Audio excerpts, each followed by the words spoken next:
My friend Jim says, every saint has a past and every sinner has a future. So I just want to claim what we said last Sunday in the name of Martin Luther, that we are all saints. We are all sinners. We are all doing the best we can. Let us pray. Send out your light, Lord, send your truth to be our guide, and then lead us to the place where you abide. May the words of my mouth, may the meditations of every heart be acceptable to you, O God, our rock and our Redeemer. Amen.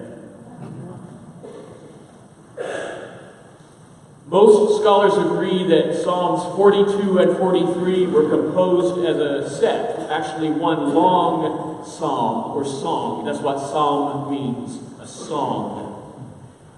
God's people have a lot to sing about.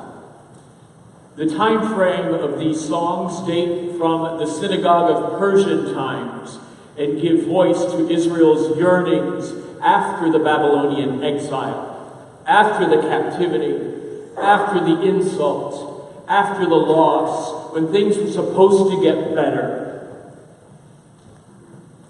As much as the story of migration fills the Bible, so does the story of God's long-suffering people. Like the psalmist, we each carry wounds with us, and we must give those wounds voice if we are to move on.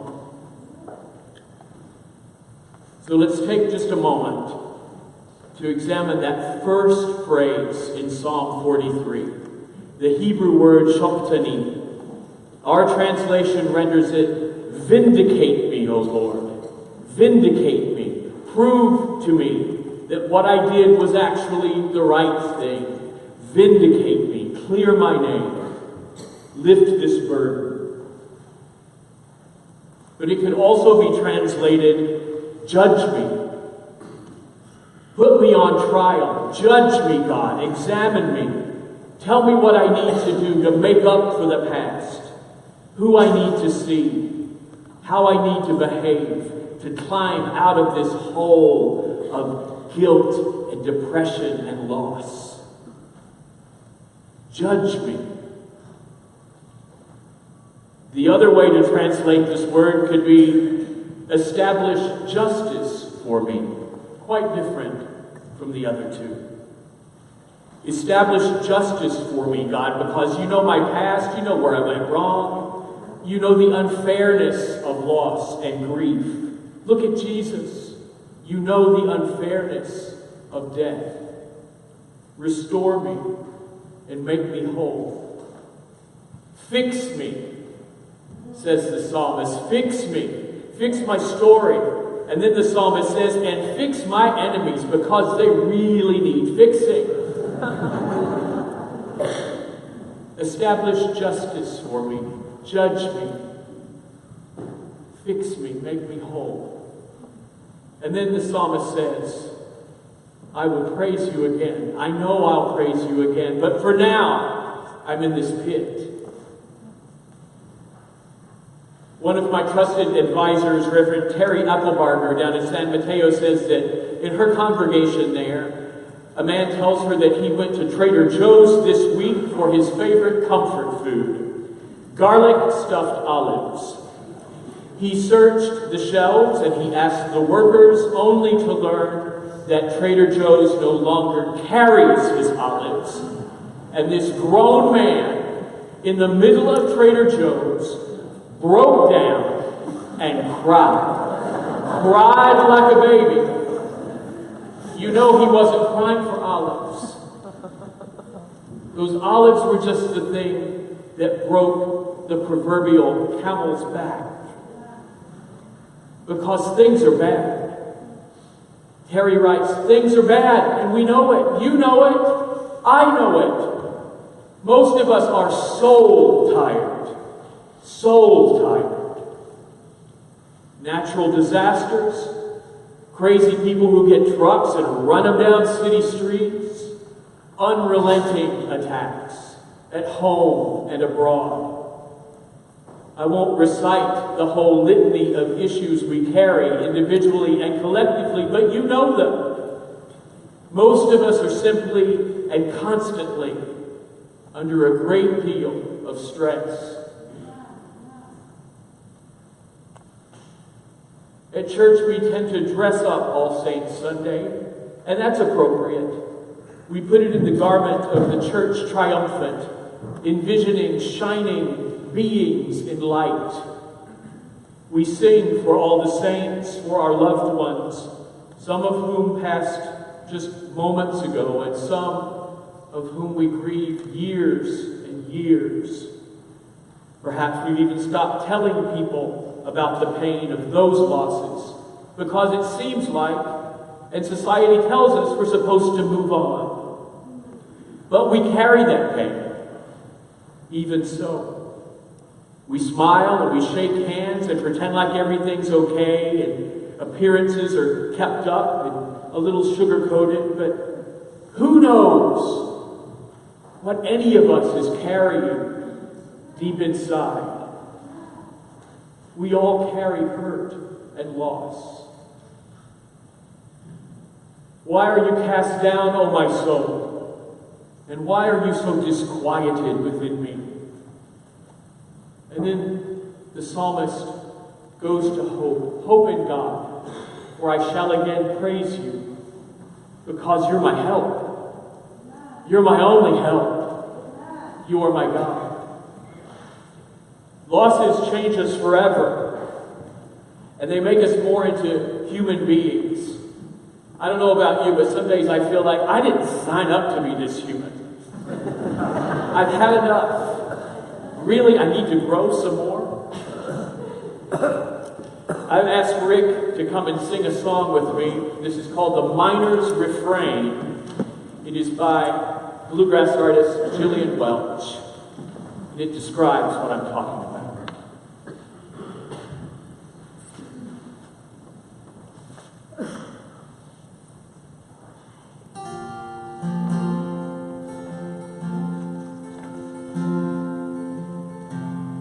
In the black dust hills of East Tennessee, all the work is about the same. Though you may not go to that hole in the ground, you still know the miner's refrain. I'm down in a hole, I am down in a hole, down in a deep dark hole. I'm down in a hole, I am down in a hole, down in a deep dark hole. Anybody resonate with this? Now there's something good in a worried song for the trouble in your soul. For a worried soul's been a long way down, down in a deep dark hole. I'm down in a hole, I'm down in a hole, down in a deep dark hole. I'm down in a hole, I am down in a hole, down in a deep dark hole.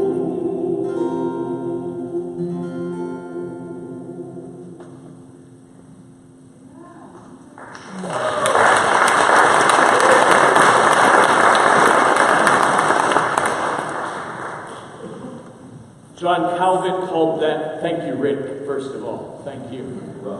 What a joy to be able to call somebody to sing a sad song and they say, yes, I will sing that sad song with you. Thank you.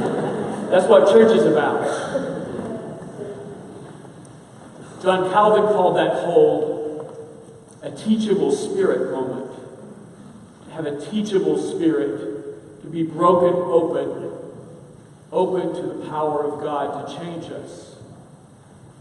To go from being know-it-alls to learn-it-alls. Okay? Teachable spirits. If you haven't already, I'm afraid I'm going to break some bad news to you. You will experience loss. It will happen. It's part of being human. The loss of a home or a job, the loss of a status we once enjoyed or influence, the loss of friends, people change, people move, the loss of community amidst the joy of graduation. Those of you up there in the balcony know what I'm talking about. Graduate with your friends, it's so joyful, and then you realize, wait a minute, we're not hanging out every day like we used to. The loss of physical ability. Now, these are losses that happen over time. The loss of physical ability, and that can lead to the loss of independence.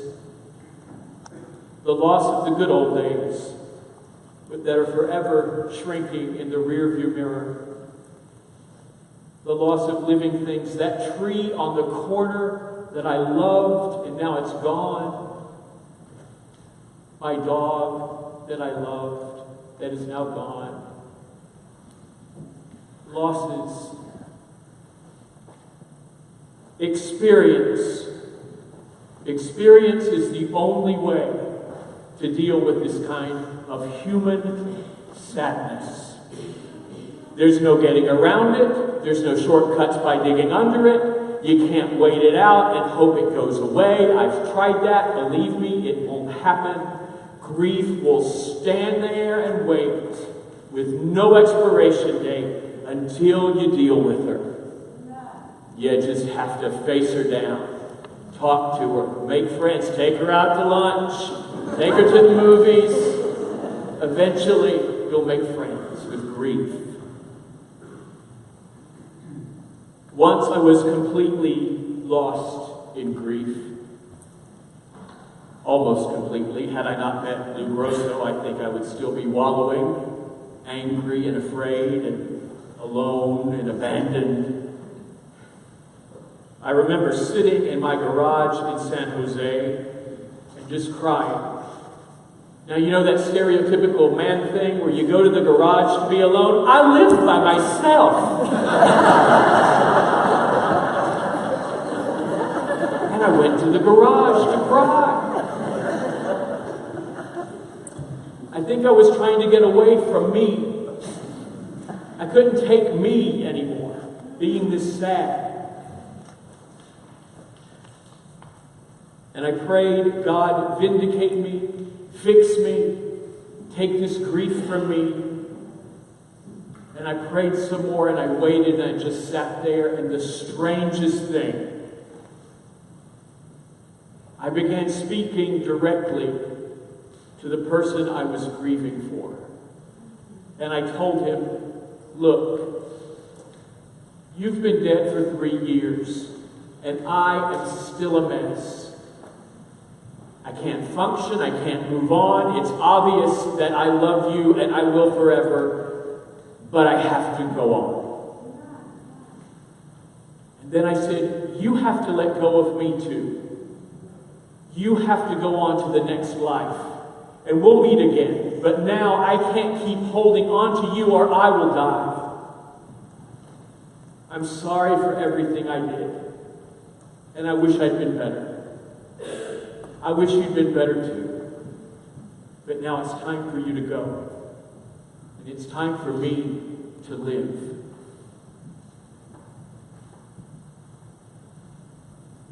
At long last, something started to make sense. That's the light that the psalmist sings of. the light of God. The light that God sends out, a searchlight looking for us. Just like God looked for us in the garden when we had sinned and then hidden. And God said, "Where are you? Where are you? I love you and I want you."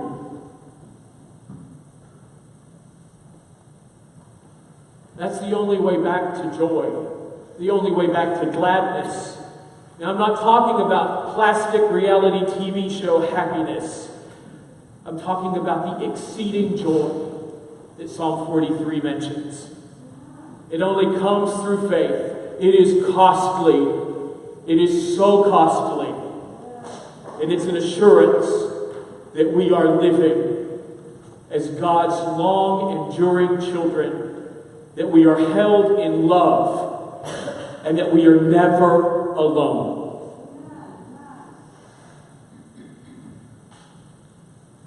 Starlings in Winter by Mary Oliver. Chunky and noisy, but with stars in their black feathers, they spring from a telephone wire, and instantly they are acrobats in the freezing wind. And now in the theater of air, they swing over buildings, dipping and rising.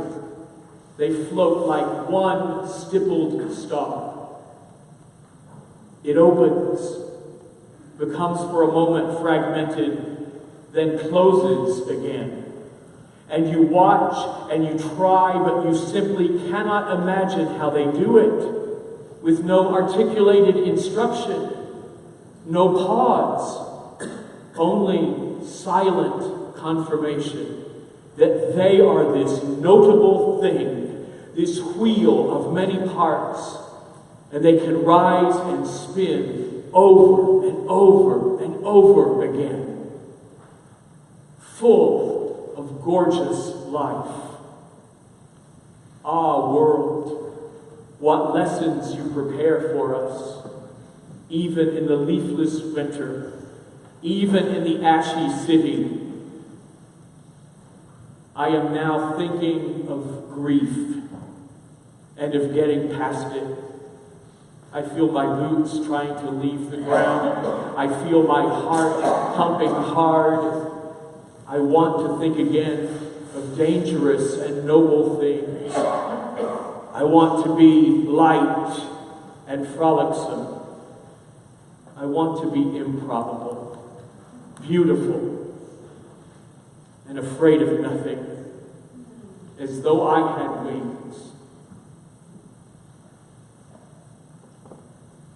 I know that there are some here today who, like me, are dreading this afternoon. This afternoon at 5 o'clock it's going to get dark. Whoever thought that was a good idea? This morning was easier. There's that. This is the time of year when psychologists stop returning calls because the list is too long. People are getting ready for that holiday thing that happens that we can't avoid. Know this: although there is weeping at night, in the morning there will be joy.